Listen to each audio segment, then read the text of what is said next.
AP politics ఎలా ఉండబోతుంది సంవత్సరం? 2026 నవంబర్ 9 నుంచి మాత్రం జగన్కి అదృష్టం దరిద్రం పట్టేట్టు పట్టింది. ఆ అదృష్టం అందల వెంకిచ్చినా ఏం ఆశ్చర్యం లేదు ఖచ్చితంగా.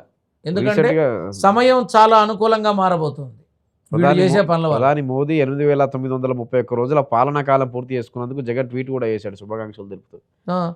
ఇండియాతో మళ్ళీ సయోధ్య ఏమైనా ఉంటుందా? ఆంధ్రప్రదేశ్ ప్రభుత్వంలో is the one man army Jaganmohan Reddy గారు. ఎవరితో పొత్తుంటుందా? ఆయనకు అవసరం లేదు, అస్సలు అవసరం లేదు. ఆయన దగ్గరికి వెళ్ళి మేము కలుస్తామని చెప్పినా ఆశ్చర్యం లేదు. వచ్చే ఎన్నికల్లో ఇప్పుడు ప్రస్తుతం షర్మిలమ్మని విజయమ్మని జగన్మోహన్ రెడ్డికి వ్యతిరేకత తీసుకొచ్చి వ్యతిరేకతా భావంతో ఎందుకు పెట్టడం జరిగింది అంటే అవతల వైపు బలం పెరుగుతోందని తెలిసి ఎన్ని అస్త్రాలు ఉంటే అన్ని అస్త్రాలు ఆయన మీద వదులుతున్నారు. వాళ్ళ కుటుంబంలో ఎందుకయ్యా? కానీ ఖచ్చితంగా చెప్తున్నా, రానున్న రోజుల్లో రానున్న కాలంలో తిరిగి మళ్ళీ అన్నాచెల్లెలు ఒకటవుతారు, తల్లి కొడుకు కూతురు ఒకటవుతారు, యావత్ ప్రజానికము చూస్తుంది. 2029లో అంతా కలిసి అవ్వచ్చు, అప్పుడే అవ్వచ్చు, ఖచ్చితంగా అవ్వచ్చు, దాని ఏముంది.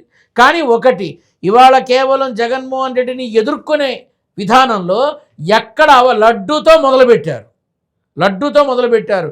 ఇంకెన్ని రకాలుగా చేస్తారో తెలియదు కానీ ఈ విధానం కొనసాగుతూనే ఉంటుంది. లడ్డూ వివాదం ఇంకో 2 ఏళ్ళు కొనసాగుతూనే ఉంటుంది. తెలంగాణ పాలిటిక్స్ ఉగాది తర్వాత ఆల్రెడీ ప్రభుత్వంలో మల్లగుల్లాలు మొదలైపోయినాయి. జీవన్ రెడ్డి జైత్యాల ఎమ్మెల్యే ఇంకో ఇద్దరు కూడా బయటకు వస్తారు.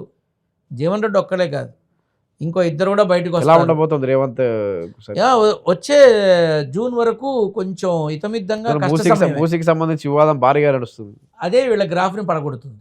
అదే ప్రభుత్వానికి సంబంధించిన గ్రాఫ్ ఏదైతే ఇప్పుడు ఉందో దాన్ని కొంచెం కిందకి తీసుకొస్తుంది, ఖచ్చితంగా తీసుకొస్తుంది. అండ్ మోరోవర్ ఏంటంటే ప్రభుత్వంలోనే మల్లగులాలు ఏర్పడినాయి, ప్రభుత్వంలోనే వర్గాలుగా మనుషులు మాట్లాడే అవకాశం ఉంటుంది, ఖచ్చితంగా ఉంటుంది. అది తొందరలోనే చూస్తారు మీరు. బీఆర్ఎస్కి సంబంధించి ఎలా ఉండబోతుంది? కేసీఆర్ కేటీఆర్ ఆయనకేమైంది? ఆయన లక్షణంగా ఉన్నాడు. ఇంకో సంవత్సరం తర్వాత పురివిప్పుతాడు.